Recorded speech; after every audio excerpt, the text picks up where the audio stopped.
This is the full Game 1 VOD of the matchup between T1 and BLG from the Finals of Worlds 2024. That was, they made us cry right before Champion Select, Thaddeus. Yeah, I mean, we're going to have to push the emotions aside because we're getting straight into the draft. The Jack's Respect ban thrown straight towards Bin.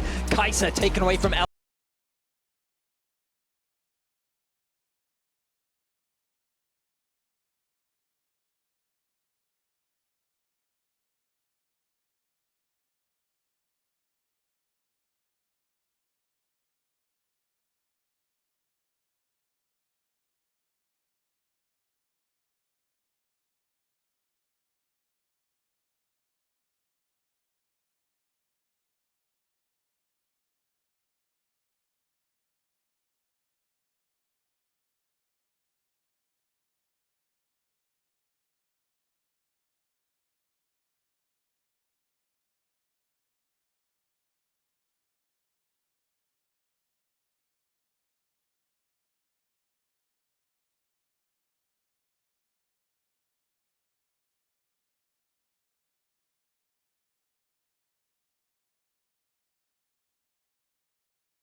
Some of his great champions right now.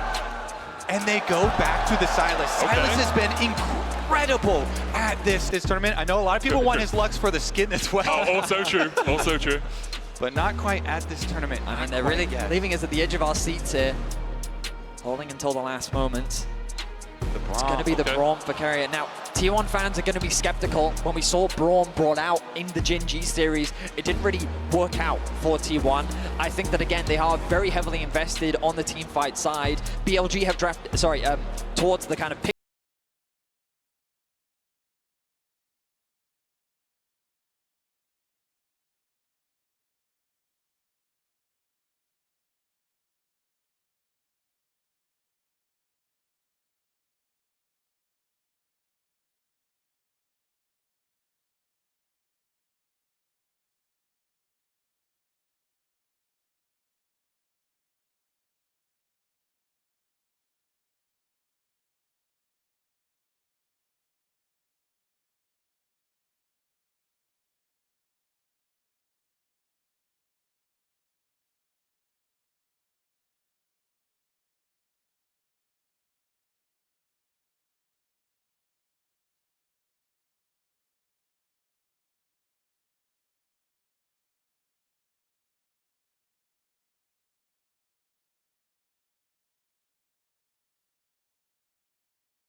Of their faces, some confidence coming in here.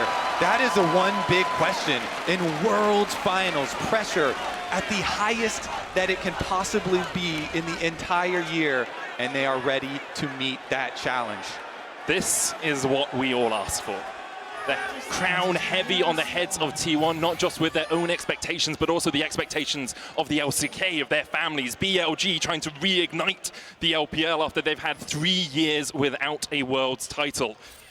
And it's 5 games of glory, I hope, as we get into game 1 here. Elk and On looking for Gumayushi. Knight coming in from the side as well. Will land the abscond, abduct. Gumayushi still holding on to that flash. Crash down, locks him up. He flashes the ignite, sticking, and BLG strike first. What a sneaky move there. Knight on the Silas able to slip over and get behind the red buff to come from the other side, take down Guma, take down the Caitlyn that is supposed to have some pushing ability. They get the flash out from Guma, a very valuable summoner spell in the early game. Jun could set his sights on the bot side of the map. Remember, the thing about Caitlyn is you want to be lane dominant, you want to be leveraging the strength, which is going to be harder to do now that you've conceded that summoner. Knight debuting here with the Silas in game 1 of this series, and I mean, off to a confident start. Importantly, Elk did flash as well, so he doesn't have that same summoner on his side of that AD carry matchup. Looks like it's going to be normal lanes. No lane swaps coming out from either of these teams. Shun wasn't spotted on his initial pathing. Ona will be spotted when he goes over to the Razorbeaks, as there is a ward waiting for him there. Yep, both junglers going to head full clears down to the bottom side of the map. One thing we've seen a lot in T1 games as well is Keria specifically roaming mid to Faker, especially in these melee matchups. You know, getting time for the Braum is going to be more difficult now that they lost Guma's flash early. They're getting pushed in. Elk and On are not going to let him have any free roam timers. I mean, they're certainly not. You can see the strength of the Ashe in the early laning phase, getting that early level 2 as well. And I mean, when you make that point about Carrier as well, usually he does that on things like the Bard, like the Pike, Rakan, Renata. On the Braum, it's going to be much harder to do. It's why you love to see really good level 1 prep coming into series as big as this. Because Elk, starting with the First Blood, the extra longsword in your inventory just feels so good and completely changes how the early map looks in this matchup. Now BLG have already dropped pings down onto Owner. They know that he's on the bot side of his map, and the risk of a dive is very real. With Faker's pressure in the mid lane, it's going to be hard for Knight to potentially roam down and look for a dive alongside his jungler, but Jun already setting his sights on the bot lane play. We'll see. With TPs available, there's always the possibility. Notice as well, Zeus walking back to top lane, has the TP available in the event of an early play. Good timing here from Shun to come down and place the ward early so that Elk and On can continue applying pressure on the bottom side before going back for his Gromp. Because that's what if you're BLG, you want to be able to continually harass Guma and carry it down in this lane, have them in a position where they are either looking for CS or eating your damage, and hopefully both for BLG. On there, crashing down out, Gumayushi and Carrier have been able to hold the wave just outside of their tower range. You get the earlier recall there for Owner because he doesn't want to try and contest the bottom side Scuttle Crab because of the pushing bottom lane. So wants to trade, wants to get the top side one for himself. It's going to be a little bit annoying that Bin also on the Rumble is pushing up, and Bin is going down to check out that Scuttle. In terms of early skirmishes, you can see how the Yone is often able to get those advantages in the 1v1, but Knight doing a fantastic job in terms of farm. Has that slight lead over Faker, going to commit the TP towards mid lane, having grabbed a few early items. Remember, you've always got to remember, Knight famous for his Mejai's purchase on pretty much every champion that he's plays. Only the Dark Seal for now, but depending on how well the game is going, he may very well look to upgrade that item. So let's talk about how the game might go from here. We're only 4 minutes in, but we do often, in about the next 30 seconds to 40 seconds, see that swap for Grubs. Knight and Faker trading in the mid lane. Faker down to half HP. He'll snap back to his soul. And overall, the trade even-ish, but slightly in Knight's favor. People have gone wild for how confident Faker has been in laning at this tournament, and him eing in there, taking the trade that Knight offers as he goes straight for it. Faker as well, you know, it's one of the big things with T1 heading into this tournament. His lane phase was not great in the LCK. Zeus has to flash away. Shun looks for more, and BLG have found two. BLG's able to find it on the top side of the map.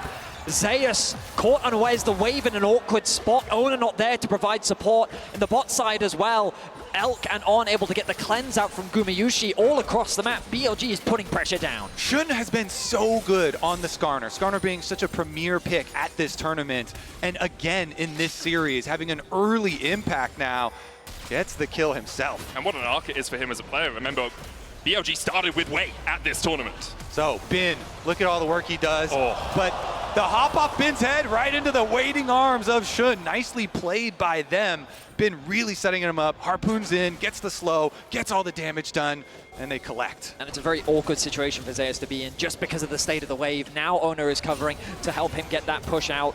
Bin still looking to try and trade as he often does, but now the swap's coming through. We know that the Grub spawning in 10 seconds. On already back out onto the map with his AD carry Elk right behind him. They're looking to contest this objective, but Carrier looking to match in the mid lane. It's going to be 5 players on the top side for both teams right now as we do see Owner starting up the Grubs. Might just look for a smite on one here to delay the full stack. Carrier caught out though, does still have the flash and the ignite, locked against the wall for now, trying to get away. The Unbreakable is not exactly that. On secures the kill. T1 did manage to sneak away a Grub, but BLG will happily accept 2. Such a smart call from BLG, from Shun and On, to go for the engage on the fight, while T1 are split, going for the objectives, as well as trying to rotate from mid. The idea there from T1, because they had a nice stacked wave in mid lane. Oh, Knight going for a bit of a trade, has his AD carry behind him. Nice juke. Faker unbinds his soul, dodges away from the abscond, abduct Owner coming in from the side as well, but it looks like BLG just want the pressure in mid. They're looking towards the top side though.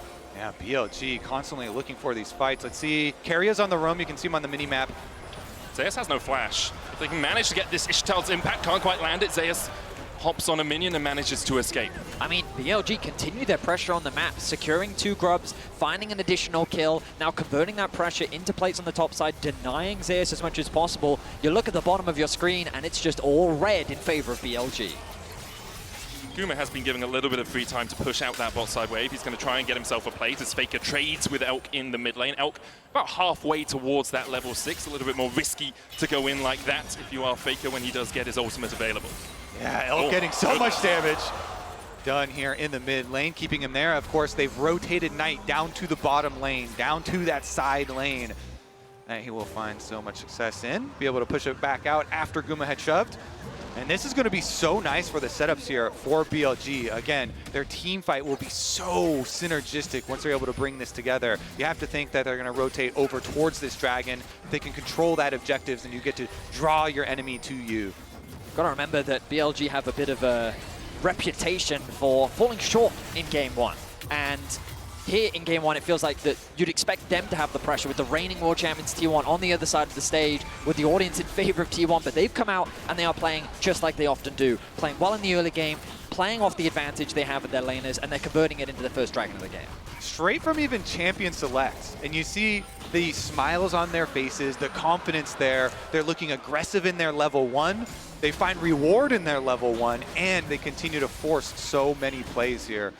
Let's see if they can keep it up as the game goes on, though. You know T1 are very notorious for being difficult to actually finish off in these games. And bear in mind, BLG, they're going to be looking at the team fight. That's the biggest strength. Their composition just spells, we're ready to fight, the 5v5 incredibly strong. And T1, they're going to have to find ways to either usurp that or navigate their way around that, because they found a lot of success with pick comps, but with the Braum, Caitlyn, they're going to very rely on Owner to be that initiation tool and find good flanks or angles, which is going to rely on good vision control, which right now BLG is not giving them. Look at this vision setup on the bot side of the map. The river is very much in control of BLG, and they're putting extra pressure onto Owner's jungle. And 9 minutes in, it's already a 1.4k lead for BLG. They have 2 Grubs, they've got a Drake. T1 have only been able to pick up a single Grub from the map.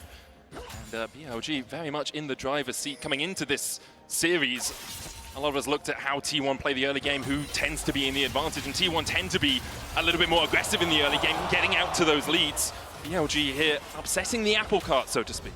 Knight has just been exceptional this tournament, and especially in their previous series, styling on his Syndra, styling on his Ahri, here styling on his Sylas, stealing Faker's own ultimate, and this pressure, you even see the hover there for Owner, drawing a little bit of time, Sejuani not immediately going over to Gromp, kind of hovering around, see if Faker's going to need anything else, and it'll also kind of extrapolate towards the extra wards around mid lane. If you start to see the mid lane pressure here kind of spill over into other lanes as well for BLG. You're also just seeing it on the map, right? Because Knight, just then, after pushing in mid, hovered into the topside river and he's just moving into fog. He's creating that extra point of pressure, which means that Owner might get invaded on. Maybe jungle plus mid is going to come and put pressure on his jungle.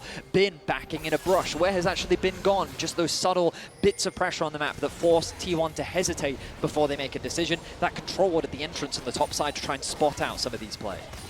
T1 do have the vision around the second spawn of the Grubs first. You can see BLG on Elk and Shun, all making a beeline towards those grubs. Trying to get 2. Obviously, when you get 4, those mites begin to spawn. All right, so BLG, you can see they've got the early lead on timing on this map. With the push on bottom side for Knight there, a couple of those minions dying to the tower. He gets his recall into a purchase off and has his teleport ready if they decide to fight this grub fight. Currently, Faker as well collecting the minion wave now. His teleport ready to answer if they do want to throw down. This brush that Carry is standing in is incredibly important for those team fights, but he's going to have to give it up. Shun going to try and chase him down, throws a rock into his back. The TP comes in by Knight, who just finished his rocket belt. And on goes in. Owner's locked up. Abscom there. Abductee flashes the wall. The arrow goes wide, but BLG get everything they want. They force the enemy jungler away, and they can turn their attentions to the grubs. T1 decision right now. Do they just let Faker farm turret play? Oh! It's Guma! It's at the Baron pit. I know it's the grubs right now, but he always manages to steal it. Whether it's a Varus or a Caitlyn, Guma's got the skill shots to get your objectives. Beautifully done by Gumayushi. Able to get 2 grubs at the very least for T1, so something, and they get a lot of plates both in bot and mid. So collecting a bit of standing gold that's hovering around the map right now. Little that BLG can really do to contest. Instead, they're committing towards the top side, trying to secure this top tower, and they will secure themselves that second plate as well. Right on Guma. Guma trying to get away from this carrier coming in as well with the Winter's Bite. Shun's on the chase with that Ishtal's impact, but locked up with the Glacial Fissure will be slowed, and Carrier protects his AD carry. Look at the confidence that Knight is playing with right now. Every time he sees someone on his screen, he's going in for a play. And I love the fact that BLG, they spot out Owner in the river, isolated, and immediately all collapse onto him. They tried to stagger that CC as well to keep him locked down as long as possible. Zeus should be fine. He's going up towards Mega as well. He can trade in. TP coming in. T1 have the advantage. The Gnar into the wall. On has no flash and only 200 HP to work with. Now that's nothing. Sent back to the fountain. Bait sealed. Out down. T1 find their first 2 kills of the finals. What a play! Zeus strikes here. Wait, Shun is trying to hold off until Knight arrives to defend this tower. Still going to be some turret plate money as well as the kills here for T1. I mean, just great awareness from Zeus, recognizing that in the face of the bot lane, he was actually stronger. He knew that he had the Mega Gnar on its way. He knew that the TP was available from Faker, and they set up for a very nice collapse. Recognizing they had the TP advantage as well, because BLG used 2 TPs to fight over those second grubs. Very good use there of the extra cooldowns, and recognizing that they're going to need some money to be able to fight in these fights that are upcoming, because the early item completions had already started to come in for BLG. So stops the double recalls here, and then they make the call. Teleport in. I've got Mega Gnar. Perfect timing. Flashes for it against the wall. Beautifully done. And I mean, even without the TP, he likely could have just gotten on by himself. He gets the summoners out from Elk as well. And those are going to be crucial as we set up for the second dragon of the game. T1 should feel a lot more confident about being ready to fight for that objective. As you're seeing on the mini-map, though, extra gold going back there, the side of BLG, as Knight is able to push in and get another turret plate for himself. So remaining slightly ahead there in his matchup. About 1,000 gold between the 2 teams right now. Only a 200 gold lead for Knight. Gumayushi, the only spotted blue in that sky at the bottom. It's only 20 gold ahead, now 2. Really not an advantage at all. And gold is one thing, but really it is about the item completions. True. And before Faker does get his Blade of the Ruined King, you know, already Knight sitting on the Proto Belt, that play-making item for himself, gives you a lot of that confidence to be able to make the play. Right now, a bit of setup around that top side objective. You can see Faker fishing for information. Looks like that no one's going to be sounding on the side of BLG. Dragon is available, but really no setup on either side towards that objective. Resets have come through, items looking to be further completed. And as you rightly said, Kobe, I imagine that Faker is incredibly close to that blade completion. On his next back, he should have it, and it is crucial. It is a game changer in terms of your ability to fight on the sideline.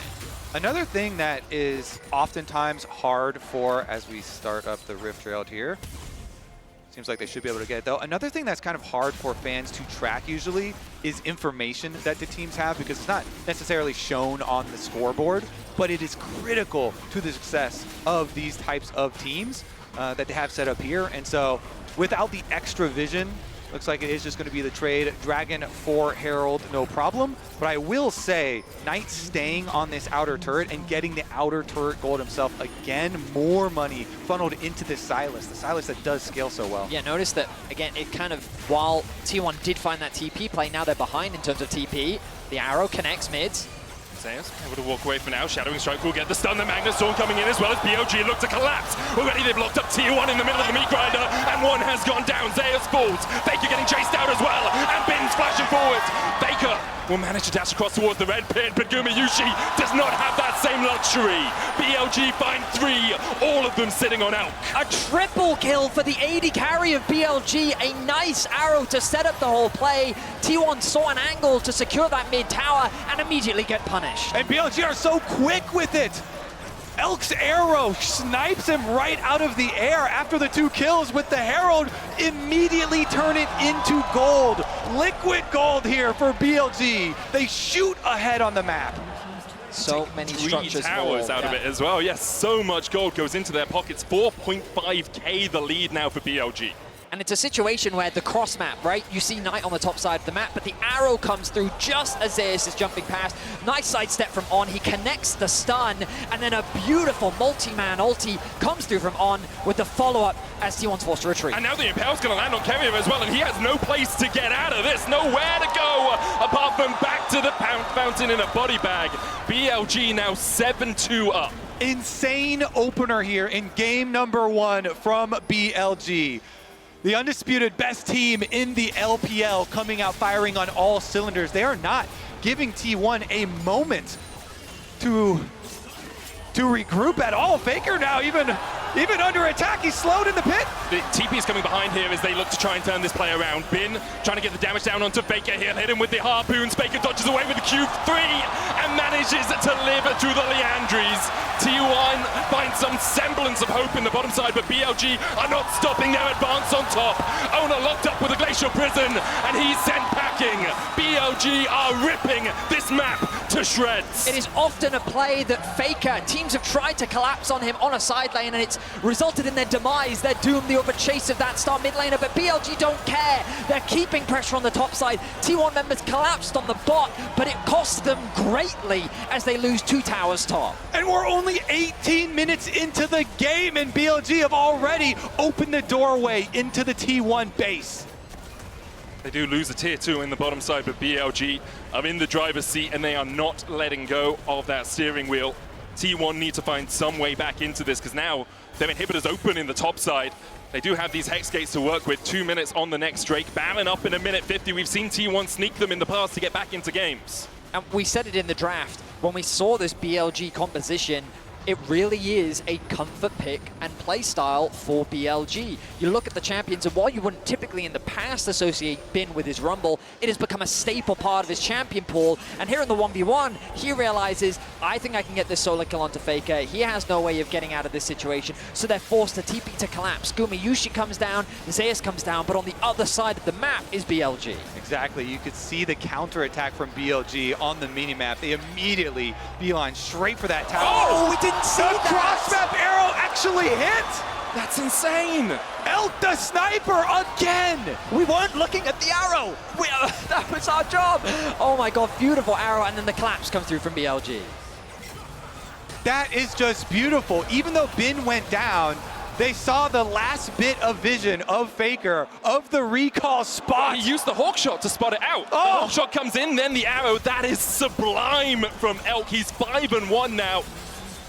And it's just such a dominant performance from BLG. T1 trying to get anything they can on the other side of the map. But look at that explosion in terms of gold advantage for BLG past the 15-minute mark.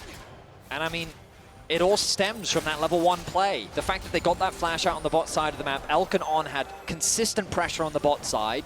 Knight was able to trade very effectively and hold his lane in the 1v1. Even later on in the lane, out trading Faker. And on the top side, that's where Shun was putting the pressure. That's where he was able to find that early gank. And it's just been skirmish after advantage, after pick, where BLG have just been slowly but surely dominating the map. T1 trying to set up something sneaky on the top side. BLG aware that T1 do like to do this. Carrier is just another call in the alcove. And in the end, it's much ado about nothing. The Drake up in 20 seconds time. BLG pinging it. They know they can keep the stacking going. Obviously want to end the game before they get to Soul, but if you can make the Soul a possibility, it puts more pressure on T1. Yeah, BLG, they're so far ahead, they don't need to give anything over to T1, so all you have to do is keep one little bit of vision on the Baron. then go collect the dragon, make sure that T1 aren't able to get any sort of trade on the map because they don't have the ability to fight you, so deny them everything. Not aware of the recall in the brush. Knight's going to catch this bot wave, and this is going to be an uncontested dragon. BLG with a strong start to game one. And while this game definitely isn't over, BLG have all the tools to secure the first game of this series. And coming into this series, we need to remind you again, BLG at MSI this year, they beat T1 twice in best of fives, and last year at MSI. They definitely have shown that they have what it takes, and they are definitely showing that in game number one. I mean, you could even go back to 2022 when Bin beat him on RNG in the MSI finals as well. I mean, T1, the World Championship has definitely been their tournament, but when it comes to MSI, that is where the LPL have been able to find those advantages. Now, though, here at the World's first game, BLG 4K gold up, 2 dragons to their name. Baron is now an option, and this becomes a big point of contention. It's an opportunity for T1 to turn the game around. They have had some spectacular Baron plays so far at this World Championship, whether it be sneaking them, whether it be finding incredible team fights around this objective. It is a point in the game that BLG will have to be cautious and respect T1. You can see T1 just trying to get towards those second, third items, lock it on Owner. But the Blade of the Ruin King yet to see second item for Faker. It really comes online when you get up towards 2-3. The Yone is so powerful in teamfights, so powerful in side lanes right now, but he can't even step past where his Krugs would be because he doesn't know if BLG are on that bottom side of the map. So he has to accept the pressure much deeper on towards his side of the map. Look at that, Knight even hovering in the brush, waiting until he collects all the information. The rest of BLG here, just keeping tabs on the Baron as we wait for Elk to arrive on the map. He hex skates out with his 3-item power spike already completed. His Lord Doms, because they're so far ahead. Elk, a player that when he came onto the scene was called Jomong, widely regarded as a good player who would be way too aggressive a lot of the time, would overstep in plays. People said he has got Jomong fever because he would just throw games from time to time. We haven't seen that in years. He has been so consistent for BLG. And now with 5 kills to his name, you have to expect that BLG will protect him in these upcoming teamfights and just allow him to rip through T1. So far, his arrows have been great as well. Sniping Zeus in the hop in mid lane. Of course, the kill onto Faker as well. And it looks like, again, you don't have to give T1 anything. BLG are so far ahead, and they have so many pick tools, not to mention just the arrow, but also Shun and Ond, and they're going to look for it. Shun going in with the Ishtal's impact, can't quite land onto Owner. Does have that passive as well to avoid that slow. Yeah, they're just going to chase them out of that jungle. Make sure that the entire pathway leading to Baron. Get the cleanse out from Gumayushi.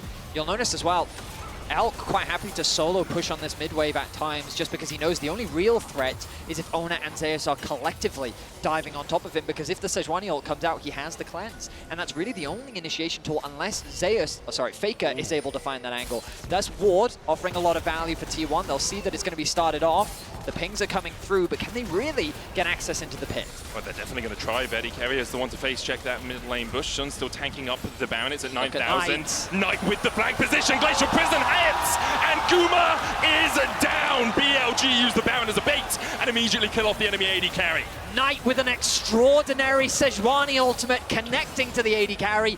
Guma does not flash away, and this leaves the Baron wide open for BLG. The beautiful positioning from him on Silas 2 coming from the mid lane. T1, they don't expect it. Now without Guma, they try and fight them. So On was spotted as he walked towards that razor beak pit. The Baron down to 2,000. Knight on the front line. Owner trying to get in. Base Shield goes in as well with the Magnet Storms already locked up 2 members of T1. The Impale grabs 3 and they're burned to a crisp in the river. The ammo has to be flashed away by Zeus, but BLG are taking everything and giving T1 nothing. It's complete annihilation. BLG are going to try and chase him down as well. Zeus able to jump across the wall just before he got hit with the Shadowing Strike, but now with the Baron buff on them, BLG can advance down mid, the TP in from Knight as they look to close this one out. I mean, they're knocking down the inhibitor towers, the Baron buff BLG. The respawn time is still about 10 seconds. They're going to respect it, they're going to back away, but the damage has been done to the base of T1, and I mean, the kills are going to Elk, but the plays from Knight are phenomenal. Keep track of this angle. He's staying in the fog of war. He's trying to circumvent what Gumayusi can see. He finds the good angle. He connects the ultimate onto the AD carry, and he finds that execution. And later in the Baron, he also body blocks Ona. Look at the positioning of Knight here. Gets in the way of the engage, makes sure that Ona cannot get into the pit. He sidesteps Faker's ultimate, and Knight is just... he's spectacular. Faker's trying to get away from Knight, but the Knight wants the throne! And Faker's been pushed off it! BLG are on fine form today, and T1 just can't keep up. The golden left hand of the LPL strikes down the GOAT in the side lane, and BLG will collect their third dragon. They might collect the entire base before we see the fourth. Knight has had an incredible tournament, and he's not going to slow down here in the finals. BLG have steamrolled T1 here in game one. They're looking for another inhibitor, and they're looking for the game. Gumayusi, Ono, and Kerry are trying to defend the arrow once again from Elk. It hits Guma! He's got flash, but he's still stunned up. The Impale comes out, and Guma falls under his own Nexus towers. T1 still trying to defend. Zeus doing everything he can to keep Knight away. But BLG continue to advance. The first Nexus tower's down. Faker's back up.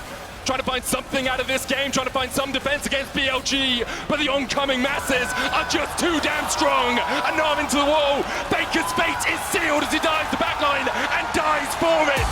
BLG come out swinging and take game one.